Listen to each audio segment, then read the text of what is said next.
नमस्कार बच्चों, welcome back to my YouTube channel base of education Mantra. प्यारे बच्चों, आज हम करने वाले हैं मिड टर्म एग्जाम के 2022-24 क्लास 9 के सोशल साइंस के क्वेश्चन पेपर और इसके आंसर को, जो इवनिंग शिफ्ट के क्वेश्चन पेपर है। ठीक है, तो आपके टीचर्स ने भी आपको कॉपी पे लिखने के लिए बोला होगा, तो चलिए हम शुरू करते हैं। फटाफट आप इसके आंसर लिखते जाएंगे। ठीक है, और वीडियो को लाइक शेयर जरूर कर दीजिएगा। चैनल पर पहली बार विजिट कर रहे हैं तो चैनल को सब्सक्राइब जरूर करिएगा। ठीक है, क्वेश्चन पेपर इंग्लिश और हिंदी दोनों में होगा, तो किसी एक लैंग्वेज में हम कराएंगे, बाकी आप देखते चलेंगे। ठीक है, तो यहाँ पर हम खंड का करते हैं बहुविकल्पी प्रश्न। ठीक है, चलिए देखते हैं।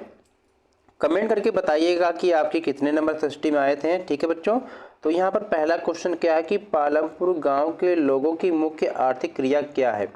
जब आपने पालमपुर गाँव के चैप्टर को पढ़ा होगा तो आपको ये मालूम होगा कि इस गांव की आर्थिक क्रिया क्या थी। तो ऑप्शन ए है दुकानदारी, ऑप्शन बी है परिवहन, ऑप्शन सी है कृषि, ऑप्शन डी है उद्योग। तो प्यारे बच्चों, इस क्वेश्चन का जो राइट आंसर हो जाएगा ऑप्शन सी कृषि। ठीक है, चलिए सेकेंड क्वेश्चन को हम करते हैं। प्यारे बच्चों, देखिए यहाँ पर कुछ परिस्थिति दी गई है और इसी के आधार पर आपको क्या है, सेकेंड क्वेश्चन के आंसर को चूज करना है। दिया गया है कि नीचे दी गई परिस्थितियों में से बेरोजगारी को सही प्रदर्शित करने वाली परिस्थिति की पहचान करके सही विकल्प का आपको चयन करना है। परिस्थिति क्या है? पहली परिस्थिति है सोनू 9 साल का है, उसके पास नौकरी नहीं है। ठीक है, दूसरा है कि रीना 19 साल की है, उसे बाहर काम करने में कोई दिलचस्पी नहीं है। ऑप्शन सी है कि सचिन 25 साल का है और पढ़ा लिखा है, वह प्रचलित मजदूरी की दर पर काम करने को तैयार। तो देखिए यहाँ पर जो है ना, केवल ऑप्शन जो तीसरा है ये सही हो रहा है। तो देखिए किस ऑप्शन में दे रखा है, ऑप्शन बी में केवल तीसरा, यानी कि सेकेंड क्वेश्चन का जो राइट आंसर है ऑप्शन बी यहाँ पर सही हो जाएगा। ठीक है, अगला क्वेश्चन यहाँ पर देखेंगे कि गुज्जर बकरवाल चरवाहा समुदाय भारत के किस राज्य या केंद्र शासित प्रदेश से संबंधित है।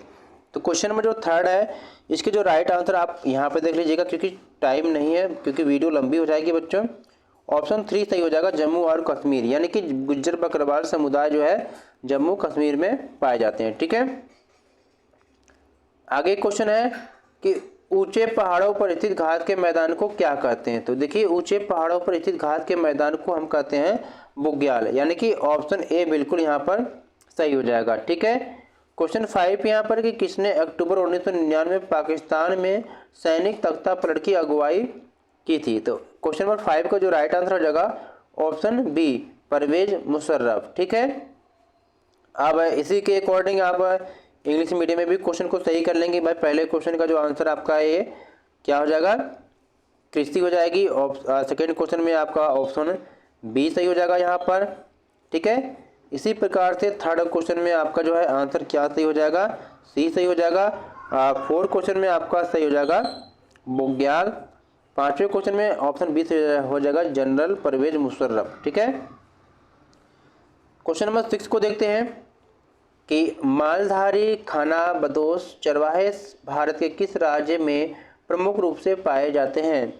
तो क्वेश्चन नंबर जो 6 है इसका राइट आंसर ऑप्शन सी हो जाएगा गुजरात। ठीक है, 7 क्वेश्चन है कि यह किसने कहा कि लोकतंत्र ऐसी सरकार है जो लोगों के लिए हो और लोगों द्वारा बनाई गई हो।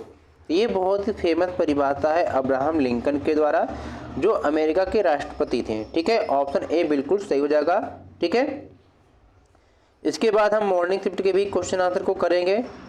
सारे क्वेश्चन आंसर को कर लीजिए, क्योंकि जो आपके एनुअल के एग्जाम है उसमें पूछने की संभावना है। ठीक है, क्वेश्चन नंबर 8 है, यहाँ पर देखते हैं। क्वेश्चन 8 है कि स्तंभ 1 का मिलान स्तंभ बी से कीजिए और सही विकल्प का चयन करना है। ठीक है, तो यहाँ पर चलिए हम देखते हैं। क्वेश्चन दिया है स्तंभ 1 स्तंभ बी। अब यहाँ पर देखिए देशों का नाम दिया है, यहाँ पर शासन व्यवस्था का नाम दिया है। ठीक है, अब आप यहाँ पर जब मिलाएंगे तो देखेंगे कि पहले का जो है तीसरा सही हो जाएगा, यानी कि म्यांमार में सैनिक शासन। ठीक है, फिर जब दूसरे का देखते हैं चिले क्या है, तानाशाही शासन व्यवस्था वहां पर थी। फिर तीसरे का जब देखते हैं तो तीसरे सऊदी अरब में क्या है, राजशाही शासन है। चौथा है पाकिस्तान, तो पाकिस्तान में कौन सी शासन व्यवस्था थी, 4 नंबर का है, यानी कि सैनिक तख्ता पलट, यानी कि ऑप्शन बी यहाँ पर राइट है। तीसरा है, पहला है ठीक है, दूसरे का पहला और तीसरे का दूसरा। ठीक है, तो ये आपका ऑप्शन बी यहाँ पर राइट हो जाएगा। इस तरह मिला लेंगे आप। आगे चलिए, क्वेश्चन नंबर 9 है कि नेल्सन मंडेला द्वारा लिखित आत्मकथा का शीर्षक है। तो नेल्सन मंडेला जो थे दक्षिण अफ्रीका के बहुत ही फेमस नेता थे। इन्होंने वहाँ पर दक्षिण अफ्रीका में श्वेत और अश्वेत के बीच जो भेदभाव चल रहा था, इस आंदोलन में इन्होंने बहुत ही अपना महत्वपूर्ण योगदान दिया था। ठीक है, चलिए आगे देखते हैं। तो यहाँ पर ऑप्शन डी सही हो जाएगा, the long walk to freedom. ठीक है, तो नेल्सन मंडेला द्वारा लिखित आत्मकथा का शीर्षक है the long walk to freedom. चलिए इंग्लिश में भी आप इसी प्रकार से आप चेक कर लेंगे। ठीक है, कि क्वेश्चन नंबर 6 के राइट आंसर सी थे, 7th के ऑप्शन नंबर ए थे। ठीक है, और 8 क्वेश्चन जो था इसका जो ऑप्शन था बी सही था। ठीक है, और 9th क्वेश्चन जो देखेंगे आप, इसका तो क्या था, डी था। ठीक है, चलिए आगे देखते हैं क्वेश्चन नंबर 10 को बच्चों, कि भारत की स्थल सीमा की जो लंबाई है कितनी है लगभग। तो जब आपने ज्योग्राफी के चैप्टर में फर्स्ट को पढ़ा होगा तो आपको इसका आंसर पता चल गया होगा कि 15,200 किलोमीटर। ठीक है, ऑप्शन सी राइट। क्वेश्चन 11 है यहाँ पर, कि किस पार्टी ने दक्षिण अफ्रीका में रंगभेद के विरुद्ध आंदोलन का नेतृत्व किया। ठीक है, तो इस क्वेश्चन का राइट आंसर ऑप्शन सी हो जाएगा, अफ्रीकी नेशनल कांग्रेस। ठीक है, चलिए आगे चलते हैं। क्वेश्चन नंबर 12 को हम देखते हैं। ठीक है, कि गर्मियों की छुट्टियों में आप एक द्वीप समूह का भ्रमण करने जा रहे हैं जो कि भारत के समीप है। नीचे दिए हुए संकेतों के आधार पर अपने भ्रमण स्थल का आपको पहचान करना है। ठीक है, ये दिया है, इन्हीं को देखकर आपको बताना है कि कहाँ पर है।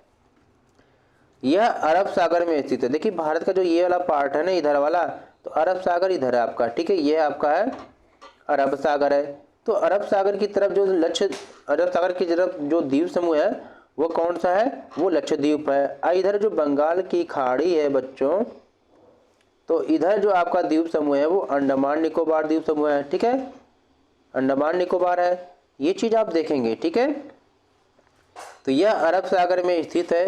ये प्रवाल द्वीपों का समूह है। इसका मुख्यालय क्या है, कवरत्ती है। अब देखिए इस हिसाब से ऑप्शन बी यहाँ पर सही हो जाएगा। यह लक्षद्वीप के बारे में कहा जा रहा है। ठीक है, option B is right, question number 12। ठीक है, 13 क्वेश्चन यहाँ पर है, निम्नलिखित में से उस राज्य की पहचान कीजिए जिसकी न तो अंतर्राष्ट्रीय सीमा है और न ही तटीय सीमा। देखिए महाराष्ट्र जो है इसकी तटीय सीमा है, राजस्थान है इसकी अंतर्राष्ट्रीय सीमा है पाकिस्तान से, जो केरल है इसकी तटीय सीमा है, और जो मध्य प्रदेश है ना, इसकी न अंतर्राष्ट्रीय सीमा है न तटीय सीमा है, इसलिए ऑप्शन बी बिल्कुल राइट हो जाएगा। ठीक है, चलिए क्वेश्चन नंबर 14 यहाँ पर कि इनमें से प्रायद्वीपीय भारत की सबसे बड़ी यानी कि सबसे लंबी नदी कौन सी है। जब भारत की बात आती है तो वहाँ पर क्या हो जाएगा, गंगा बड़ी हो जाएगी बच्चों। ठीक है, लेकिन जब अगर आपसे प्रायद्वीपीय भारत के बारे में पूछा जाएगा, यानी कि जो भारत का ये वाला पार्ट है, ठीक है, ये वाला पार्ट है दक्षिण भारत वाला है, तो वहाँ पर जो सबसे लंबी नदी होगी वो गोदावरी होगी। ठीक है, चलिए आगे देखिए, इसी प्रकार से इंग्लिश के भी क्वेश्चन को आप देख लेंगे। 10 का सी सही था यहाँ पर। ठीक है, और 11 का भी सी सही था। अब 12 का जब देखोगे यहाँ पर ना, तो 12 के भी आपको बी सही था। तो 12 क्वेश्चन का आंसर जो आपको ये बी है। क्वेश्चन नंबर जो 13 है इसका भी ऑप्शन बी सही है। क्वेश्चन नंबर जो 14 है, 14 का जो आंसर आपको मिलेगा ए सही है, गोदावरी। ठीक है, क्वेश्चन नंबर हम 15 को देखते हैं यहाँ पर कि नीचे दिए गए संकेतों के आधार पर नदी की पहचान करना है। देखिए ये जो आपको हिंट दिया गया है इसके आधार पर आपको बताना है कि नदी किस नदी के बारे में कहा जा रहा है। ठीक है, यह गंगोत्री से निकलती है। इसकी मुख्य सहायक नदियां है घाघरा, गंडक, कोसी। नदी के ढाल में प्रति 6 किलोमीटर की दूरी पर 1 मीटर की क्या है, गिरावट आती है। यह किस नदी के बारे में कहा जा रहा है आपको बताना है। ठीक है, यह जो कहा जा रहा है यह गंगा नदी के बारे में कहा जा रहा है। ठीक है, ऑप्शन सी यहाँ पर राइट हो जाएगा क्वेश्चन नंबर 15 का। ठीक है, 16 नंबर क्वेश्चन यहाँ पर दिया गया है कि भारत की मानक यमोत्तर रेखा किस स्थान से होकर गुजरती है, तो ये है आपकी मिर्ज़ापुर। ऑप्शन ए बिल्कुल राइट हो जाएगा। ठीक है,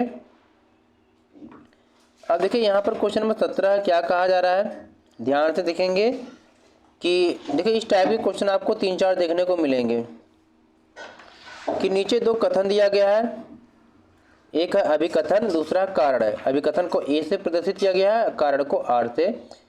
कथनों को पढ़िए और सही विकल्प का आपको चयन करना है, यानी इन दोनों को पढ़ना है और देखना है सही है या गलत है। और फिर देखना है कि जो कारण है यह कथन की व्याख्या कर रहा है या नहीं कर रहा है। ठीक है, तो पहला कि चर्च द्वारा वसूल किए जाने वाले जो कर है इसको क्या कहते हैं, टाइद कहते हैं। ठीक है, तो ये बिल्कुल सही है कि चर्च द्वारा वसूले जाने वाले कर को टाइद कहते थे और सरकार जो वसूलती थी इसको कहते थे टाइल। ठीक है, दूसरा है कि राज्य को अदा किए जाने वाला जो कर है वह क्या है, टाइल कहलाता है। देखो ये भी बिल्कुल सही है कि राज्य को जो वसूले जाने वाला जो कर होता है उसको टाइल कहते हैं। दोनों सही है, लेकिन एक दूसरे से ये कनेक्ट नहीं है। ठीक है, तो इस हिसाब से ऑप्शन बी यहाँ पर राइट हो जाएगा। अभिकथन ए एवं कारण दोनों सही है, परंतु कारण अभिकथन की सही व्याख्या नहीं करता है। ठीक है, नंबर 15 के आंसर इंग्लिश में आप चेक कर लेंगे। ऑप्शन सी सही था, गंगा था। 16 क्वेश्चन का ऑप्शन ए है मिर्जापुर। ठीक है, 17 क्वेश्चन है आपको यहाँ पे देखेंगे ऑप्शन बी यहाँ पर सही है। ठीक है, अब आगे देखते हैं क्वेश्चन नंबर 18 को कि कथन क्या कह रहा कि गंगा नदी प्रायद्वीपीय भारत की नदी है। अब देखिए जो गंगा नदी ये प्रायद्वीपीय भारत की नदी नहीं है, यह हिमालय की नदी है। ठीक है, तो इसलिए क्या है, यह जो आपका है ऑप्शन ये बिल्कुल है, ये गलत हो जाएगा। गंगा नदी सदा नीरा है। ठीक है, देखिए अब ये क्या है, बिल्कुल सही है, गंगा हमेशा क्या 12 मासी है। तो यानी कि पहला कथन सही है, दूसरा पहला गलत है, दूसरा सही है। ठीक है, पहला गलत है, दूसरा सही है। तो ऑप्शन यहाँ पर डी दे रखा है कि अभिकथन एक गलत है परंतु कारण आर सही है। ठीक है, क्वेश्चन नंबर 19 यहाँ पर देखेंगे क्या कहा जा रहा है कि किसी देश में महिलाओं को मताधिकार देना अलोकतांत्रिक है। बिल्कुल गलत है। देखिए किसी देश में क्या है कि महिलाओं को जो मताधिकार देना वो अलोकतांत्रिक नहीं होता, लोकतांत्रिक होता है, तो ये आपका गलत हो जाएगा। दूसरा है कि लोकतंत्र नागरिकों के सम्मान में वृद्धि करता है, ये बिल्कुल सही है। तो यहाँ पर भी आप देखेंगे तो ऑप्शन डी यहाँ पर सही हो जाएगा। ठीक है, अभिकथन गलत है और कारण सही है। चलिए आप इसी प्रकार से इंग्लिश के भी क्वेश्चन देख लेंगे कि क्वेश्चन नंबर 18 का डी सही है। ठीक है, और क्वेश्चन नंबर जो 19 है इसका भी क्या है, आंसर डी सही है ये आपका।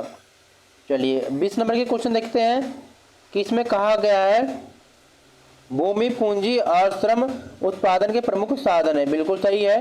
अगला है कि औजार मशीन और भवन ये अस्थायी पूंजी का उदाहरण है। बिल्कुल सही है। ऑप्शन बी यहाँ पर सही है क्योंकि एक दूसरे से कनेक्ट नहीं है। ठीक है, चलिए अगला क्वेश्चन आप देखिए 2 नंबर वाले क्वेश्चन यहाँ पर हम देखेंगे। ठीक है, अब अगले टाइप के क्वेश्चन को हम कर रहे हैं कि खंड ख अति लघुत्तरी क्वेश्चन, यानी कि 2 नंबर के क्वेश्चन है।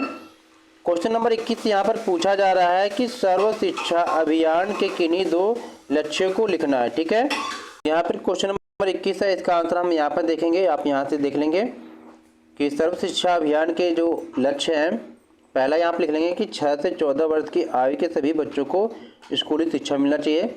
शिक्षा का सार्वभौमिकरण, यानी कि सभी जगह शिक्षा मिलना चाहिए सभी को। ठीक है, चलिए आगे देखते हैं। क्वेश्चन नंबर 22 यहाँ पर दिया कि 18वीं शताब्दी में फ्रांस में तृतीय एस्टेट में शामिल किन्हीं 2 समूहों के नाम लिखना है। ठीक है, 18वीं सदी में जो है कई लोग थे तृतीय समूह में, इनमें से किन्हीं 2 का नाम नोट डाउन कर लेंगे। जैसे बड़े व्यवसायी है, व्यापारी है, कोर्ट अधिकारी, वकील, किसान, नौकर, ये सारे लोग थे। ठीक है, 23 नंबर के क्वेश्चन है ऑप्शन ए में कि मानव जीवन के लिए झीलों के कोई 2 महत्व लिखिए। चाहे ये क्वेश्चन करिए या बी का, दोनों में कोई एक करना है। तो हम ए को देखते हैं पहले आंसर में। ठीक है, तो यहाँ पर आप देखेंगे 23 क्वेश्चन में ए झीलों के महत्व के बारे में। पहला है कि जल विद्युत निर्माण, झीलों के द्वारा क्या जल विद्युत निर्माण कर सकते हैं, पर्यटन को बढ़ावा भी दे सकते हैं। ठीक है, अब अथवा वाले क्वेश्चन देखते हैं ऑप्शन बी में कि नदियों के कोई दो आर्थिक महत्व लिखिए। ठीक है, इसका आंसर हम देखेंगे यहाँ पर नदियों के दो आर्थिक महत्व में पहला है सिंचाई के लिए, दूसरा नौ संचालन। ठीक है, कुछ और क्वेश्चन नंबर 24 लिखते हैं कि हमारे लिए संविधान क्यों आवश्यक है, कोई दो कारण लिखिए। ठीक है, क्वेश्चन नंबर 24 है, इसका आंसर आप यहाँ पे देखेंगे कि संविधान हमारे लिए क्यों आवश्यक है। दो कारण देखते हैं कि लोकतांत्रिक सरकार का निर्माण के लिए सरकार के विभिन्न अंगों के अधिकार क्षेत्र तय करना। ठीक है, ग में हम देखते हैं लघु उत्तरीय प्रश्न क्वेश्चन नंबर 25 है कि क्या म्यांमार एक लोकतांत्रिक देश है। अपने उत्तर के पक्ष में कोई 3 तर्क दीजिए। ठीक है, आपको म्यांमार के बारे में बताना कि यह लोकतांत्रिक देश है या नहीं है, तो इसका आंसर आपको यहाँ से यहाँ तक मिल जाएगा। यह लोकतांत्रिक देश नहीं है। ठीक है, क्यों?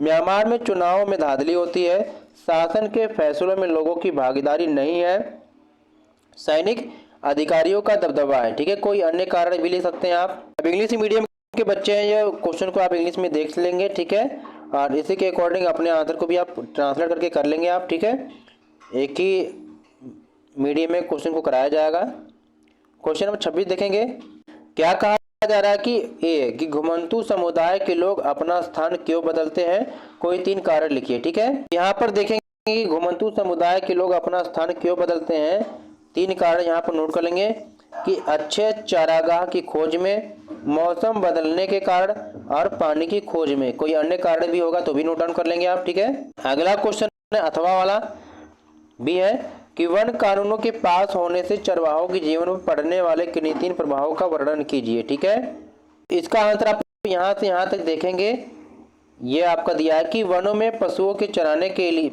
वनों में पशुओं के चराने पर रोक, वनों में आने जाने का समय तय, जलावन की लकड़ी नहीं ले पाते थे। ठीक है, तो यहाँ पर क्वेश्चन नंबर जो 27 को देखेंगे कि सिंधु नदी तंत्र का वर्णन कीजिए। ठीक है, तो सिंधु नदी के बारे में नोट डाउन करेंगे आप, यहाँ से ध्यान देंगे। ठीक है, क्या कहा जा रहा है, पहला कि सिंधु नदी का उद्गम है मानसरोवर के निकट तिब्बत में है, पश्चिम और बहती हुई यह नदी भारत में लद्दाख से प्रवेश करती है।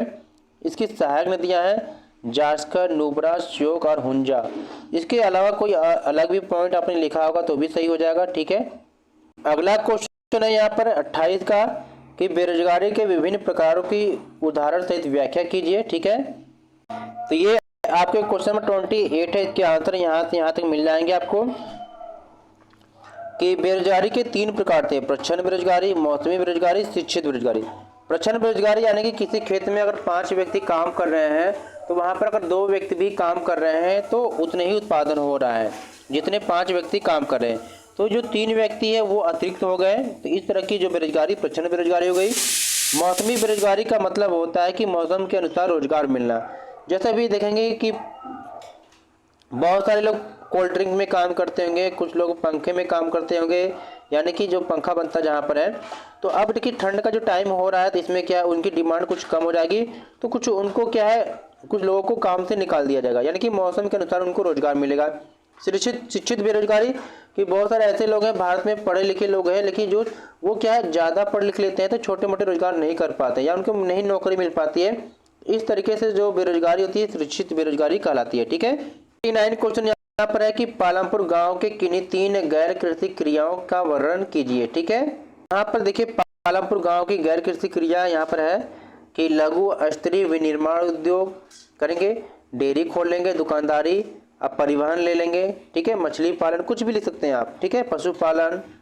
अब अगले टाइप के क्वेश्चन को हम देखते हैं कि खंड घ दीर्घ उत्तरीय प्रश्न है। ठीक है, क्वेश्चन नंबर 30 है कि ए हरित क्रांति के प्रभाव की समीक्षा कीजिए। 5 नंबर के क्वेश्चन है, चलिए इसका आंसर देखते हैं। हरित क्रांति के प्रभाव की समीक्षा के बारे में आपका क्वेश्चन के आंसर यहाँ से यहाँ तक आपको नोट डाउन कर लेना है। ठीक है, ये दिया है पहला कि हरित क्रांति ने कृषकों को ज्यादा उपज वाले बीज यानी कि HYV के द्वारा चावल व गेहूं की कृषि करने के तरीके सिखाए। दूसरा है कि परंपरागत बीजों की तुलना में HYV अधिक उपज देने वाले सिद्ध हुए हैं। कृषि में ट्रैक्टर व मशीनों का प्रयोग हुआ है, रासायनिक खादों का प्रयोग, प्राकृतिक संसाधनों का उपयोग, यानी कि वे सारे तकनीकी का यूज किया जाएगा जिसमें ज़्यादा पैदावार होगी। ठीक है, चलिए आगे देखते हैं। अथवा वाले क्वेश्चन यहाँ पर है, इसके क्वेश्चन देखते हैं बी कि आपके क्षेत्र में किए जाने वाले किन्हीं 5 गैर कृषि कार्यों को सूचीबद्ध कीजिए। ठीक है, इसका आंसर आप यहाँ पे देखेंगे। आपके क्षेत्र में जो है गैर कृषि क्रिया के कार्यों के बारे में बताया गया था। पहला इसमें है कि दुकान चलाना, दूसरा है कि डेयरी चलाना, तीसरा कुटीर उद्योग खोलना, चौथा है बैटरी रिक्शा चलाना, पांचवा है प्लम्बर, सफाई आदि कार्य करना। ठीक है, क्वेश्चन यहाँ पर है कि 31A कि लोकतांत्रिक सरकार की कोई 5 मुख्य विशेषताएं बताइए। ठीक है, लोकतांत्रिक सरकार की 5 विशेषताएं दिया गया है, आप यहाँ से नोट कर लेंगे। ठीक है, क्या दिया गया है?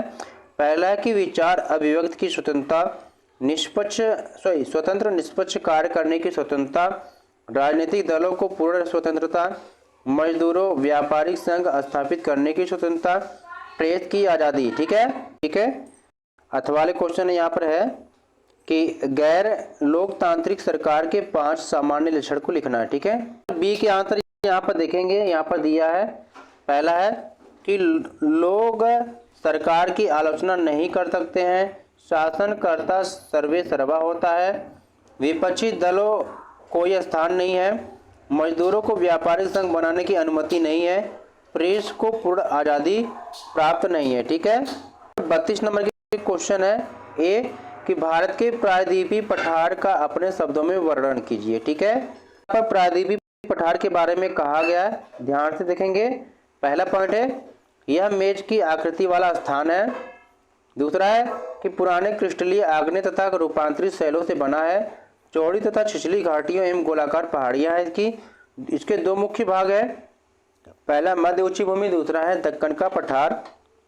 अगला है पूर्वी एवं पश्चिमी घाट, यहाँ पर है, कोई अन्य कारण होगा तो भी हम नोट डाउन कर लेंगे। ठीक है, आगे देखेंगे अथवा वाले क्वेश्चन यहाँ पर दिया है कि भारतीय मरुस्थल का विस्तार से वर्णन करना है। ठीक है, भारतीय मरुस्थल का वर्णन यहाँ से देखेंगे 20 है कि पहला है कि अरावली पहाड़ी के पश्चिमी किनारे पर स्थित थार का मरुस्थल है। ठीक है, दूसरा है बालू के टिब्बों से ढका एक तांगित मैदान है, प्रतिवर्ष 150 mm से भी कम वर्षा होती है। चौथा है कि शुष्क जलवायु है, वनस्पति बहुत यहाँ पर कम है। ठीक है, सबसे बड़ी नदी यहाँ की क्या है? लूनी नदी है।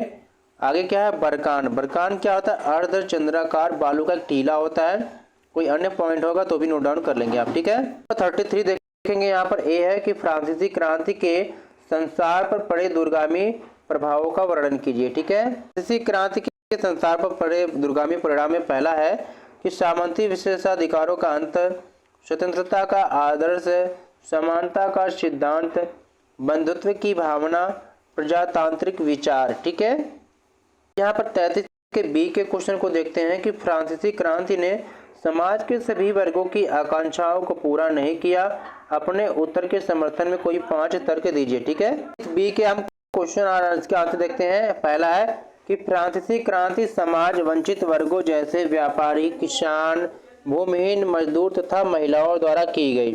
दूसरा कि फ्रांसीसी क्रांति से सभी को अपना विश्वास और आकांक्षा थी।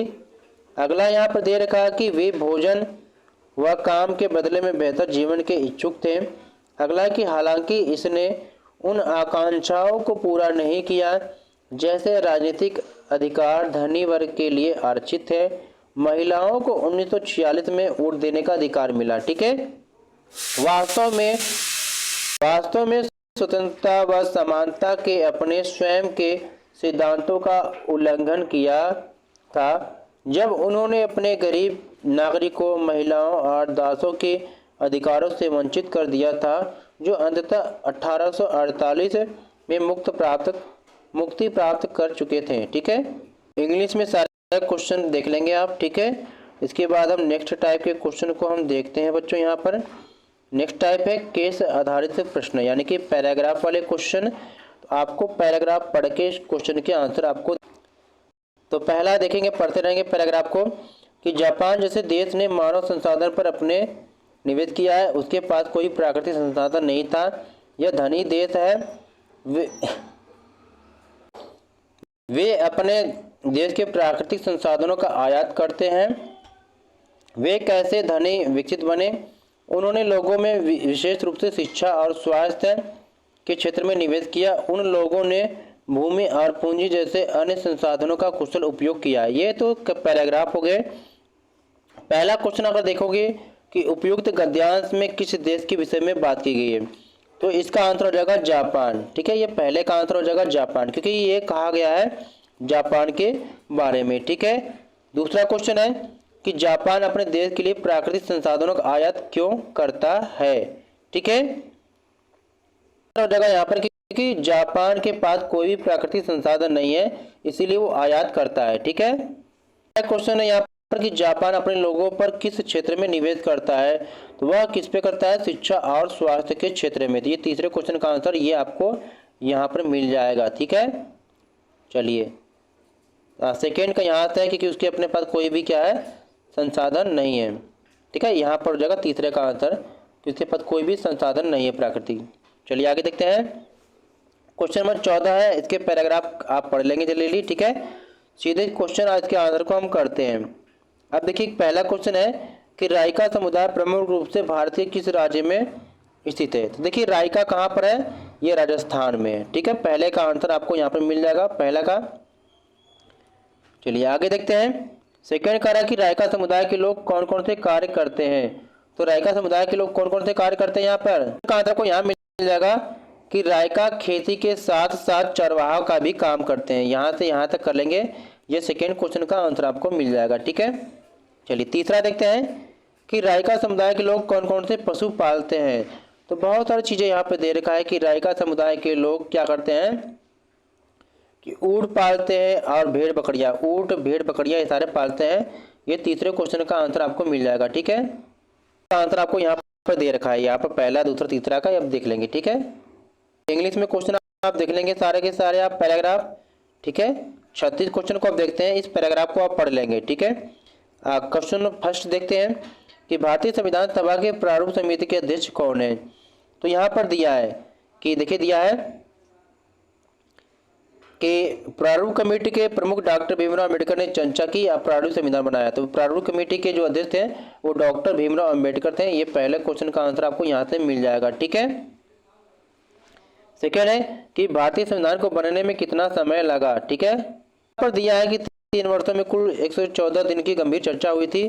तो ये भी आप सेकेंड क्वेश्चन का आंसर हो सकता है, या तो आप लिख सकते हैं कि 2 वर्ष 11 महीना 18 दिन। ठीक है, तीसरा क्वेश्चन है कि हम भारतीय संविधान को क्यों मानते हैं। ठीक है, तो पहले का आंसर था भीमराव अम्बेडकर, तीसरा का भाई 3 वर्ष अथवा 114 दिन था।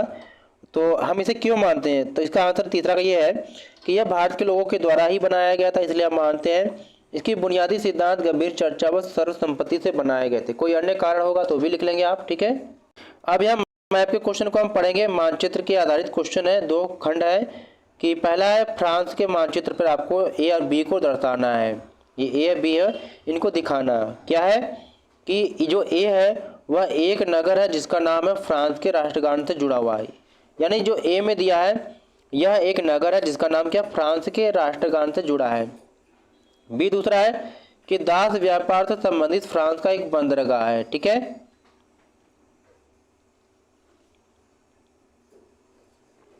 देखिए यहाँ पर जो ए है यह फ्रांस के राष्ट्रगान से जुड़ा है, तो उसका नाम है मार्सिले। ठीक है, मार्सिले है।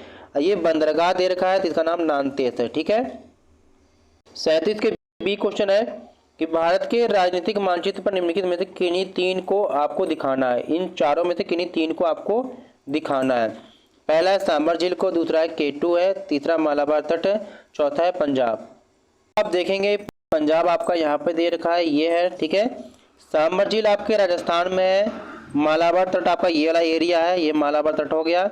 ठीक है, और ये केटू आपका यहाँ पर दे रखा है, देखिए ये आपके लद्दाख में दे रखा है केटू। ठीक है, अरे बच्चों यहाँ पर हमने कंप्लीट कर लिया क्लास 9 सोशल साइंस के मिड टर्म एग्जाम के क्वेश्चन पेपर और इसके आंसर को। ठीक है, ये इवनिंग शिफ्ट के थे। इसके बाद हम मॉर्निंग शिफ्ट को भी करेंगे। सारे क्वेश्चन पेपर दोनों को देख लीजिएगा, क्योंकि एनुअल एग्जाम में सेम बहुत सारे क्वेश्चन रिपीट होते हैं। प्लीज़ वीडियो को लाइक शेयर जरूर कर दीजिएगा। चैनल पर पहली बार विजिट करें तो चैनल को सब्सक्राइब कर लीजिएगा। Thanks for watching my YouTube channel base of education Mantra.